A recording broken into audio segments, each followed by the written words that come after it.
Hello दोस्तों, आप सभी का बहुत बहुत स्वागत है अक्षय वन चैनल पर। और आज मैं आपके लिए लेकर आया हूं अपने सब्सक्राइबर की भेजी एक रियल हॉरर स्टोरी। और साथ ही मैं आपके लिए लाया हूं अमेरिका के पुलिस वालों के साथ घटी कुछ बिल्कुल रियल हॉरर इंसिडेंट्स।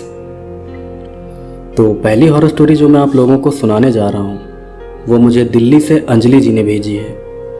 अंजलि जी ने मुझे पहले भी एक रियल हॉरर इंसिडेंट बताया था जिसके ऊपर मैं वीडियो भी बना चुका हूँ। खैर, अब मैं आपको अंजलि जी के नज़रिए से ही ये दूसरी रियल हॉरर घटना बताता हूँ। मेरा नाम अंजलि है, मैं दिल्ली में रहती हूँ और आज मैं आप लोगों के साथ अपने मम्मी पापा का एक रियल हॉरर इंसिडेंट शेयर करने जा रही हूँ। वैसे मैंने पहले भी अपने घर वालों का एक रियल हॉरर इंसिडेंट आप लोगों के साथ शेयर किया था और आज मैं आप लोगों को एक और असली भयानक घटना बताने जा रही हूँ जो कि मेरे मम्मी पापा के साथ हुई थी। दरअसल आज जो भयानक घटना मैं आप लोगों को बताने जा रही हूँ वो घटना सिर्फ मेरे मम्मी पापा के साथ नहीं घटी थी, बल्कि उस घटना का असर मेरे मम्मी पापा के पूरे गांव पर पड़ा था। वैसे तो मेरे पापा भूत प्रेत जैसी चीज़ों पर बहुत ही कम विश्वास करते हैं, लेकिन जब भी कभी पैरानॉर्मल चीज़ों की बात होती है तब एक घटना को याद करके मेरे पापा बहुत ज़्यादा डर जाते हैं। दरअसल वो भयानक घटना मेरे पापा के साथ उनके बचपन में घटी थी। मेरे पापा का बचपन उत्तर प्रदेश राज्य के गाजियाबाद जिले के एक छोटे से गांव में बीता था। मेरे पापा के गांव में एक अमीर परिवार रहता था। उस परिवार में 5 बच्चे थे। उन 5 बच्चों का बर्ताव बहुत ही अच्छा था, सिवाय सबसे छोटे बेटे के। उस परिवार का सबसे छोटा बेटा बहुत ही चंचल था। चंचल होने की वजह से वो किसी की बात नहीं सुनता था और बहुत ही शैतानी करता था। उसके इसी स्वभाव की वजह से उस लड़के के घर वाले उसको अक्सर ही मारा पीटा करते थे। फिर जैसे जैसे वो लड़का बड़ा होता गया उसकी शैतानी भी बढ़ती गई और साथ ही उसके घर वाले भी उसको ज़्यादा मारने पीटने लगे थे। उस लड़के के घर वाले उसको बहुत ज़्यादा मारा पीटा करते थे और उसके साथ बिल्कुल जानवरों जैसा सलूक करते थे। एक दिन उस लड़के के घर वालों ने उसको इतनी बुरी तरह से पीटा कि दर्द से उसकी जान ही चली गई। मैं आपको उस लड़के या उसके घर वालों का नाम नहीं बता सकती क्योंकि इससे हमारे ऊपर दिक्कत आ सकती है। खैर, फिर उस लड़के के घर वालों ने उसका अंतिम संस्कार भी कर दिया। उस लड़के के घर वाले जब उसका अंतिम संस्कार करके लौट रहे थे तब वो ये नहीं जानते थे कि उनके साथ क्या भयानक हादसा होने वाला है। जब उस लड़के के घर वाले उसका अंतिम संस्कार करके शमशान घाट से वापस अपने घर आए तब अपने सामने का नज़ारा देखकर डर से उन लोगों की आत्मा कांप गई थी। दरअसल उस लड़के के घर वालों ने देखा कि जिस लड़के का अंतिम संस्कार करके वो लोग अभी अभी शमशान घाट से वापस आ रहे हैं उनका वही लड़का उनके घर के बाहर बैठा हुआ है। थोड़ी देर तक वहीं बैठे रहने के बाद वो लड़का वहाँ से गायब हो गया। ये बात पूरे गाँव में आग की तरह फैल गई थी। उस लड़के ने मरने से पहले बहुत दर्द सहा था, जिस वजह से उसकी आत्मा को शांति नहीं मिली थी। उसकी आत्मा पूरे गांव में भटकती रहती थी। गांव के लोगों को अक्सर उस लड़के की आत्मा दिख जाया करती थी। दिन में भी लोग उस लड़के की आत्मा को देखते थे। रास्ते में, खेतों में, यहाँ तक कि लोगों के घरों के बाहर भी वो आत्मा लोगों को दिखने लगी थी। सभी गाँव वाले उस लड़के की आत्मा से बहुत ज़्यादा डरे हुए थे। हालात ये हो गए थे कि दिन के समय भी पूरे गांव में सन्नाटा छाया रहता था। हालांकि वो आत्मा सबसे ज़्यादा अपने परिवार वालों को ही परेशान करती थी। वो आत्मा अक्सर अपने पिता और भाइयों से कहा करती थी कि मैं तुम्हारा पूरा खानदान ख़त्म कर दूंगा। और जैसा उस आत्मा ने कहा था ठीक वैसा ही हुआ भी। अपने आप अचानक से ही एक एक करके उस लड़के के सभी घर वाले मरते चले गए। देखते ही देखते उस घर के सभी लोग मौत के मुंह में चले गए और वो घर बिल्कुल किसी खंडहर की तरह सुनसान हो गया। लेकिन बात यहीं पर ख़त्म नहीं हुई, क्योंकि उस लड़के के पूरे परिवार के मरने के बाद भी उस लड़के की आत्मा गांव में भटकती रही थी। अभी भी गांव के लोग बहुत ही ज़्यादा डरे हुए थे। अब गांव के सभी लोग अपने घरों में बहुत ज़्यादा पूजा पाठ करने लगे थे, पर तब भी वो आत्मा पूरे गांव में भटकती रहती थी। दरअसल जब वो लड़का जिंदा था तब वो मेरे पापा के घर भी आता रहता था। वो लड़का मेरे पापा को पढ़ाई में मदद करता था, लेकिन उस लड़के की मौत के बाद उसकी आत्मा ने मेरे पापा के घर वालों को भी परेशान किया था। बात यह है कि मेरे दादाजी दिल्ली में काम करते थे और मेरी दादी जी मेरे पापा और बुआ के साथ गांव में रहकर घर संभालती थीं। मेरी दादी बहुत ही निडर स्वभाव की थीं। वो कभी किसी बात से ज़्यादा डरती नहीं थीं। तो जब से इस लड़के की आत्मा ने पूरे गांव में अपनी दहशत फैलाना शुरू किया था, तब से ही मेरी दादी जी की तबीयत भी बहुत ख़राब रहने लगी थी। मेरे पापा ने कई बार दादी से पूछा भी कि क्या हुआ मम्मी, आप परेशान क्यों हैं, लेकिन दादी ने पापा को कुछ भी नहीं बताया।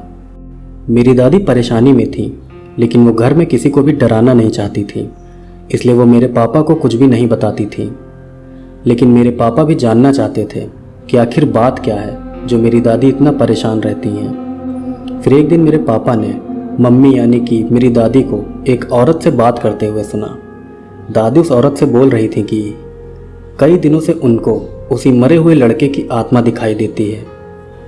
वो लड़का दादी के घर के सामने वाले पेड़ पर बैठकर दादी को घूरता रहता है। दादी की ये बात सुनकर वो औरत भी काफ़ी घबरा गई थी। सच में मेरी दादी उस समय काफ़ी परेशान थी, लेकिन बच्चे डर न जाएं इसलिए किसी को भी कुछ नहीं बताती थी। लेकिन जब दिक्कत हद से ज़्यादा बढ़ गई, तब मेरी दादी ने पापा के हाथ से चिट्ठी लिखवाकर दादाजी को गांव बुलवा लिया। जब दादाजी गांव आए, तब दादी ने उनको सारी बात बता दी। तब दादी की बात सुनकर दादाजी ने कहा कि तुम डरो नहीं, मैं आज ही देखता हूँ कि कौन है जो तुमको परेशान कर रहा है। तुम बस जाकर अंदर से मेरा हुक्का लेकर आओ। दादाजी की बात सुनकर दादी हुक्का लेने घर के अंदर चली गईं। लेकिन जब काफ़ी देर तक दादी वापस बाहर नहीं आई, तो दादाजी खुद घर के अंदर चले आए। तब घर में जाते ही दादाजी ने देखा कि दादी घर में बने चूल्हे के पास बेहोश पड़ी हुई हैं। फिर थोड़ी देर बाद दादी को होश आ जाता है और तब दादी बताती हैं कि जब वो घर के अंदर आई थी तो उन्होंने चूल्हे के पास उसी मरे हुए लड़के को देखा था। उस लड़के को देखते ही दादी बेहोश हो गई थी। इस घटना के बाद दादाजी ने घर में हवन करवा लिया, जिसके बाद उस लड़के की आत्मा दोबारा कभी फिर मेरी दादी को नहीं दिखाई दी। फिर धीरे धीरे समय बीतने के साथ गांव में उस लड़के की आत्मा का दिखना भी कम होता चला गया। मेरे दादा दादी भी अपने परिवार के साथ दिल्ली में आ गए। दिल्ली आकर हम लोग इस घटना के बारे में बिल्कुल भूल ही गए थे। हम लोगों ने अपने गांव जाना भी बिल्कुल बंद ही कर दिया था। पर फिर कई सालों बाद एक बार मेरे पापा ने सोचा कि क्यों ना गांव वाले घर की मरम्मत करवा ली जाए। तो मेरे पापा अपने साथ मम्मी और बड़े भाई को लेकर गांव आ गए। उस समय मैं पैदा भी नहीं हुई थी और उस समय मेरा बड़ा भाई भी बहुत ही छोटा था।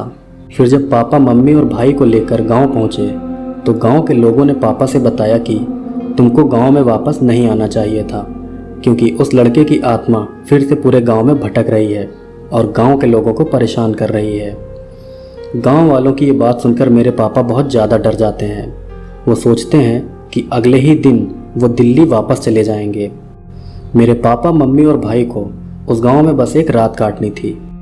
मेरे पापा ने मम्मी से कहा कि हम लोग आज पूरी रात नहीं सोएंगे, हमारा बेटा अभी बहुत ही छोटा है, इसको खतरा हो सकता है। मेरे पापा ने रात भर मेरे भाई को अपने सीने से लगा कर रखा। फिर जब सुबह हो गई, तब मेरे पापा की जान में जान आई। उनको लगा कि शायद अब खतरा टल चुका है। फिर सुबह पापा पड़ोस में रहने वाले लोगों से बात करने के लिए छत पर चले गए। पापा ने भाई को नीचे कमरे में ही छोड़ दिया था, लेकिन पापा के पीछे पीछे भाई भी छत पर जाने लगा और तभी किसी अदृश्य शक्ति ने मेरे भाई को सीढ़ियों से धक्का दे दिया। मेरा भाई बहुत जोर से आकर नीचे गिरा। मेरे भाई के सर में बहुत गहरी चोट आई थी और उसका काफ़ी सारा खून भी निकल गया था। इसके बाद पापा तुरंत मेरे भाई को लेकर डॉक्टर के पास गए। मेरे भाई का इलाज कराने के बाद तुरंत ही पापा मेरी मम्मी और भाई के साथ दिल्ली लौट गए। इसके बाद उस लड़के की आत्मा का क्या हुआ, इसकी हमें कोई जानकारी नहीं है। तो दोस्तों, ये थी मेरी सब्सक्राइबर की भेजी एक रियल पैरानॉर्मल घटना।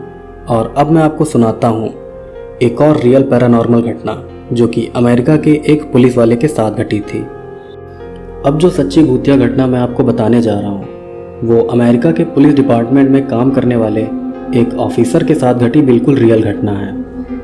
तो अब जो घटना मैं आपको बताने जा रहा हूँ, वो अमेरिका में रहने वाले पॉल नाम के एक शख्स के साथ हुई थी। तो आगे मैं आपको उन्हीं के नज़रिए से ये पूरी घटना बताऊंगा। मेरा नाम पॉल है। मैं अमेरिका के इलिनॉइस राज्य के एक छोटे से शहर में रहता हूँ और आज मैं आपको मेरे साथ हुई एक बहुत ही भयानक घटना बताने जा रहा हूँ। सबसे पहले तो मैं आपको एक बात बता देना चाहूँगा कि मैं इलिनॉइस पुलिस डिपार्टमेंट में एक ऑफिसर हूँ और ज़्यादातर हमारे पास लोगों की जो कंप्लेंट्स आती हैं वो किसी नशे में धुत आदमी के झगड़ा करने की होती हैं या फिर किसी कार के बहुत तेज़ स्पीड से भागने की। लेकिन एक बार रात को हमारे पास एक ऐसी कंप्लेन आई थी जिसकी जांच पड़ताल करने के बाद डर के मारे हमारी रूह कांप गई थी। दरअसल एक रात को मैं और मेरा साथी ऑफिसर नाइट शिफ्ट में ड्यूटी कर रहे थे। हम दोनों शहर की पेट्रोलिंग कर रहे थे कि तभी हमारे पास एक कंप्लेंट कॉल आई। कंप्लेंट करने वाले ने बताया था कि कुछ लोग हमारे शहर के ही एक मॉर्ग यानी कि मुर्दा घर में घुस आए हैं। फिर हम दोनों जल्दी से मुर्दा घर पहुंच गए। जब हम मुर्दा घर पहुंचे तो हमने देखा कि कंप्लेंट करने वाला शख्स बहुत डरा सहमा सा मुर्दा घर के गेट पर ही खड़ा हमारा इंतजार कर रहा था। जब हमने कंप्लेंट करने वाले उस शख्स से सारी बात पूछी तब उसने बताया कि वो एक सफाई कर्मचारी है और अभी थोड़ी देर पहले ही वो वहाँ पर फर्श की सफाई कर रहा था कि तभी सफाई करते करते उसको ऐसा लगा कि जैसे कोई उसके बगल में खड़ा है। फिर जब उस सफाई कर्मी ने पलटकर उस तरफ देखा जिस तरफ उसको ऐसा लगा था कि शायद वहाँ कोई खड़ा है, तब उसने देखा कि कोई शख्स वहाँ से भागता हुआ पास के एक कमरे की तरफ जा रहा है। वो सफाई कर्मी हमको भागने वाले शख्स के बारे में सही से नहीं बता पाया क्योंकि वहाँ पर काफ़ी अंधेरा था, जिस वजह से वो ये नहीं देख पाया था कि भागने वाला वो शख्स आखिर था कौन। सफाई कर्मी उस बिल्डिंग में उस समय बिल्कुल अकेला था और इसीलिए वो घबरा गया था। इसी घटना के बाद उस शख्स ने हमको कंप्लेन की थी। उस शख्स की सारी बात सुनकर हमें लगा कि शायद कुछ बच्चे यहाँ घुस आए हैं प्रैंक करने के लिए, क्योंकि इस तरह की घटनाएं पहले भी हो चुकी हैं। फिर मैं और मेरे साथी ऑफिसर ने अपनी अपनी टॉर्च जला ली और उस बड़े से मुर्दा घर में बंद कमरों की जांच करने लगे। हम दोनों जोर जोर से बोल रहे थे कि हम पुलिस डिपार्टमेंट से हैं, अगर कोई यहाँ पर गैर कानूनी तरीके से घुसा है तो अभी बाहर आकर सरेंडर कर दे। काफ़ी देर तक खोजबीन करने के बाद भी हमें वहाँ कोई भी नहीं मिला। फिर हमने उस बिल्डिंग की सारी लाइट्स भी जला दी ताकि हम घुसपैठिए को देख सकें। फिर मेरा साथी ऑफिसर छानबीन करने वेटिंग रूम की तरफ चला गया। ये वो कमरा था जहाँ पर मरे हुए लोगों के रिश्तेदार आकर रुकते थे। वेटिंग रूम में घुसते ही मेरे साथी ने जोर से बोला कि तुम जहाँ पर हो वहीं खड़े रहो और धीरे धीरे मेरी तरफ मुड़ो। अपने साथी की ये बात सुनकर मैं भी जल्दी से उसी कमरे में पहुँच गया। कमरे में जाकर मैंने देखा कि एक औरत दीवार की तरफ मुंह करके खड़ी है। वो औरत बिल्कुल भी हिलडुल नहीं रही थी। तब मैंने भी उस औरत से कहा कि धीरे धीरे पीछे पलटो और हमारी तरफ आओ, हम तुम्हें कुछ नहीं करेंगे। तभी हम कुछ समझ पाते उससे पहले ही वो औरत बहुत तेजी से भागते हुए वेटिंग रूम के अंदर बने एक और कमरे में चली गई। फिर मेरा साथी और मैं हम दोनों एक साथ उसी औरत के पीछे पीछे उस कमरे के अंदर चले गए। कमरे के अंदर जाते ही हमने देखा कि वो औरत कमरे के एक कोने में खड़ी होकर हमें देख रही है। उस कमरे की लाइट नहीं जल रही थी, लेकिन तब भी मैं उस औरत को देख सकता था। उस औरत के बाल बहुत ही लंबे और सफ़ेद थे, साथ ही उसका रंग भी बिल्कुल गोरा था, मतलब इतना गोरा जितना कि किसी इंसान का हो ही नहीं सकता। खैर फिर हमने दोबारा उस औरत से कहा कि चुपचाप बाहर आकर सरेंडर कर दो, हम तुमको कुछ नहीं करेंगे। लेकिन हमारी बात का उस औरत ने कोई भी जवाब नहीं दिया। फिर मेरा साथी उस औरत के पास चला गया उससे बात करके उसको बाहर लाने के लिए, लेकिन तभी वो औरत मेरे साथी को धक्का देकर एक दूसरे कमरे में भाग गई और उसने अंदर से कमरे का दरवाज़ा भी बंद कर लिया। तब कंप्लेंट करने वाले शख्स ने हमको बताया कि जिस कमरे में वो औरत गई है वो कमरा आखिरी कमरा है, वहाँ से कहीं और भागने का कोई रास्ता नहीं है। फिर मैं और मेरा साथी भागकर उस औरत के पीछे गए। हम लोग उस कमरे तक पहुँच गए, लेकिन उस कमरे का दरवाज़ा अंदर से बंद था, इसलिए हम लोग दरवाज़ा खटखटाने लगे। काफ़ी देर तक दरवाज़ा खटखटाने के बाद भी उस औरत ने दरवाज़ा नहीं खोला। तब कंप्लेंट करने वाले शख्स ने अपने पास से चाबी लगाकर उस कमरे का दरवाज़ा खोल दिया और वहाँ की सारी लाइट्स भी जला दी। फिर जब हम लोग उस कमरे के अंदर गए तो हमें वहाँ पर वो औरत कहीं भी दिखाई नहीं दी। वो एक बहुत बड़ा कमरा था और वहाँ पर बहुत सारी फाइल्स भी रखी हुई थी। मैं कमरे में उस औरत को ढूंढ ही रहा था कि तभी अचानक से मुझे वहाँ पर एक लाश दिखाई दी जो कि सफ़ेद चादर से ढकी हुई थी। उसको देखकर मैं समझ गया कि ये वही औरत है जो भागकर इस कमरे में आई है। और अब वो औरत मरने का नाटक कर रही है। तब मैं और मेरे साथी ऑफिसर हथकड़ी लेकर उस औरत के करीब जाने लगे। उस औरत के पास जाते हुए हमने उससे कहा कि ये नाटक बंद करिए और चुपचाप खड़ी हो जाइए। हमारी बात का उस औरत ने कोई भी जवाब नहीं दिया।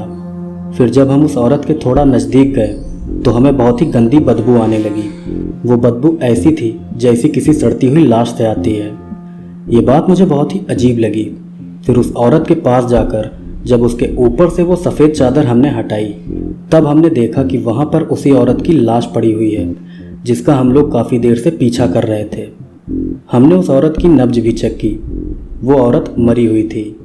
इस औरत के पैर पर टैग भी लगा हुआ था, जिसके ऊपर उसकी मौत की तारीख भी लिखी हुई थी। उस औरत की मौत 4 दिन पहले ही हुई थी। ये सब देखकर डर के मारे हमारे रोए खड़े हो गए थे। मैं ये सोचकर बहुत ज़्यादा डर गया था कि क्या हम इतनी देर से एक लाश का पीछा कर रहे थे। इसके बाद हमने उस लाश को उसकी सही जगह पर पहुंचा दिया। फिर हम लोग वहां से चले गए।